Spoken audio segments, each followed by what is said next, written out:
Os ministros do STF podem voltar a analisar uma ação direta de inconstitucionalidade em que um Conselho Federal da Ordem dos Advogados do Brasil questiona resoluções que concederam vale-alimentação aos magistrados.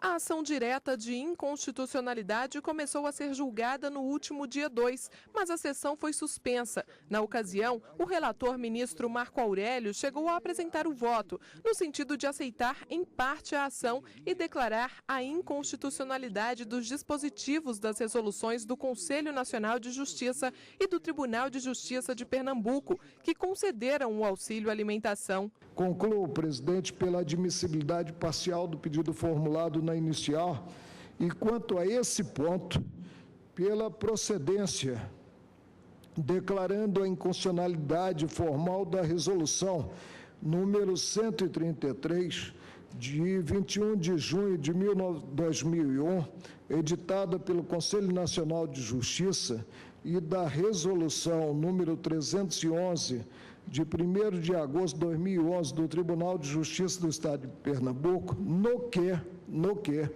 previram o auxílio alimentação a beneficiar os magistrados. É como voto. O ministro Teori Zavascki também votou, mas julgou improcedente a ação. O ministro Luiz Roberto Barroso e a ministra Rosa Weber se declararam impedidos neste julgamento. O Conselho Federal da OAB entrou com a ação no Supremo Tribunal Federal por entender que tanto o CNJ quanto o TJ de Pernambuco extrapolaram atribuições ao conceder aos magistrados o vale-alimentação.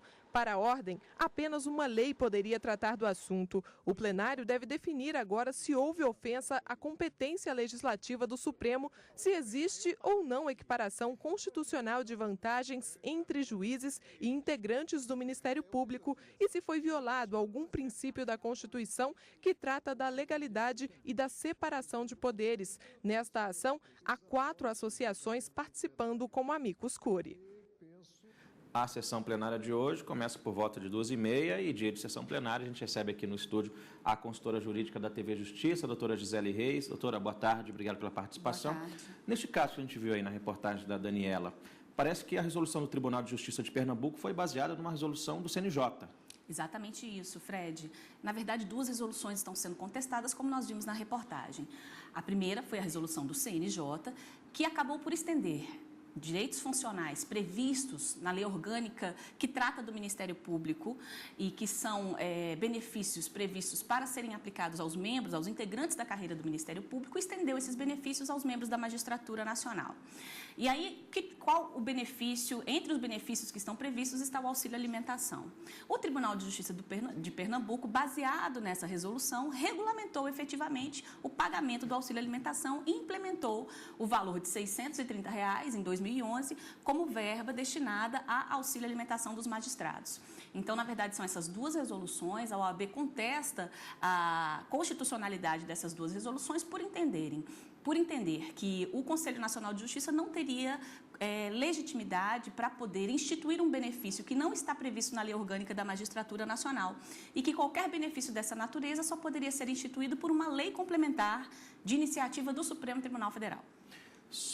Nesse processo, o ministro Teori Zavascki deu um parecer divergente, né? Qual foi o entendimento dele? O voto dele, Fred, foi completamente diferente do voto do ministro relator. Por enquanto, além do relator, apenas o ministro Teori Zavascki, que também votou neste caso.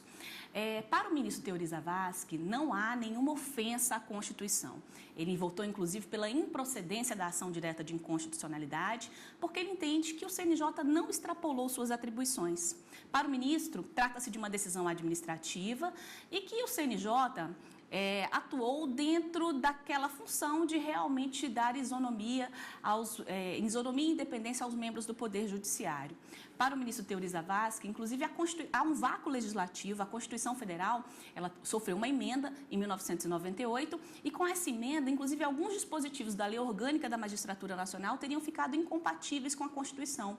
Diante dessa ausência de legislação, há necessidade mesmo que o Conselho Nacional de Justiça estabeleça regras remuneratórias que sejam aplicáveis aos membros da magistratura. Nessa pergunta eu falei parecer diferente, mas na verdade é voto divergente. Exatamente. Né? O certo seria isso. A gente viu na reportagem, doutora, que nesta ação há amigos da Corte. Qual é a posição dele sobre esse assunto. A Daniela, inclusive, chegou a mencionar que foram 4 instituições que foram admitidas. E são elas a Associação de Magistrados Brasileiros, a Associação dos Juízes Federais, a Associação Nacional dos Magistrados da Área Trabalhista. E, então, todas essas instituições, elas entendem que não há nenhuma inconstitucionalidade na resolução do CNJ. Que o CNJ, na verdade, não inovou, não estabeleceu uma nova legislação, não criou direitos.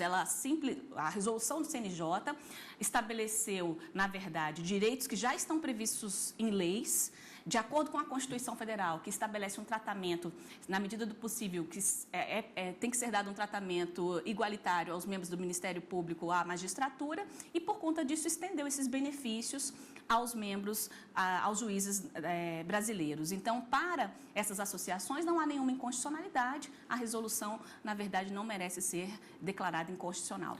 Tá certo, doutora Gisele. Também está previsto na pauta de hoje do STF um recurso extraordinário em que o Instituto Nacional de Seguro Social não concorda com a revisão de uma aposentadoria por invalidez. O INSS questiona uma decisão da turma recursal dos Juizados Especiais Federais da Seção Judiciária do Estado de Sergipe, que aceitou um recurso e afastou a possibilidade de uma mulher ter ultrapassado o prazo para o pedido de revisão da aposentadoria por invalidez. A turma determinou que o julgamento do pedido prossiga normalmente. O INSS alega que, ao não aplicar a incidência da nova lei que instituiu o prazo chamado de decadencial, a decisão violou uma garantia prevista na Constituição. A outra parte se defende, afirmando que, quanto aos benefícios previdenciários concedidos até 27 de junho de 1997, data que a nova lei entrou em vigor, não é possível aplicar o Instituto da Decadência e o pedido de revisão pode ser feito a qualquer momento. Agora, os ministros do STF devem decidir se o prazo de 10 anos previsto na MP e convertido em lei incide ou não sobre os benefícios concedidos antes da edição da medida provisória. A Confederação Brasileira de Aposentados e Pensionistas participa como amicus curiae e já se manifestou no sentido de negar o recurso. A Procuradoria-Geral da República quer que seja aceito. A repercussão geral do tema foi reconhecida. O relator é o ministro Luiz Roberto Barroso. Doutora Gisele, nesse caso a discussão é em cima do prazo decadencial, né? O que é esse prazo? É um prazo, na verdade, Fred, que existe, está previsto na legislação. Toda vez que alguém pretende exercer um direito, ela precisa exercer dentro de um prazo que a lei estabelece. Então, se a pessoa ela não age dentro daquele prazo estabelecido, ela acaba perdendo o direito e sofre uma consequência por essa inação, que é o chamado de prazo decadencial. Aquelas pessoas que não reivindicam os direitos dentro de um determinado prazo, elas deixam de poder reivindicar esse direito porque decaiu o direito. Então, é isso que se chama de prazo decadencial. Em relação a esse prazo para a revisão de benefícios previdenciários, o que prevê a legislação brasileira? Houve diversas alterações no que diz respeito a benefícios previdenciários, à revisão.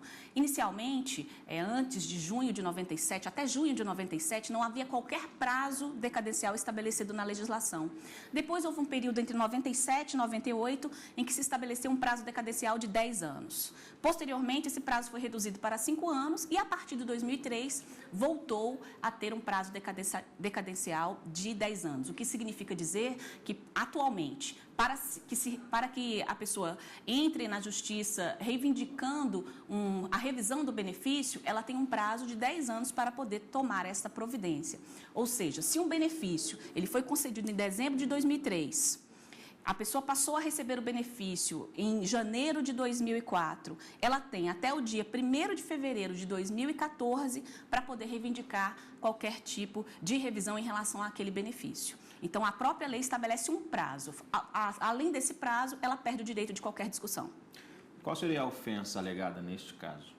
Ofensa ao princípio da igualdade. O que o INSS questiona, e aí a grande discussão em cima disso, é exatamente assim. A partir do momento em que a lei instituiu um prazo decadencial de 10 anos, sendo que antes de até 1997, junho de 97, não havia nenhum prazo decadencial, esse prazo decadencial estabelecido pela lei se aplica ou não àqueles benefícios que foram concedidos antes, quando não havia a previsão desse prazo estabelecido na legislação. Então, essa é a grande discussão. O INSS argumenta que haveria, então, um tratamento desigual. Haveria uma classe de beneficiários que poderiam discutir a qualquer tempo a revisão do benefício, se aquele benefício tivesse sido concedido antes de 1997, e uma classe de beneficiários que teria um prazo para poder discutir o benefício e o prazo de 10 anos. Daí o tratamento desigual. Tá certo, doutora. Vamos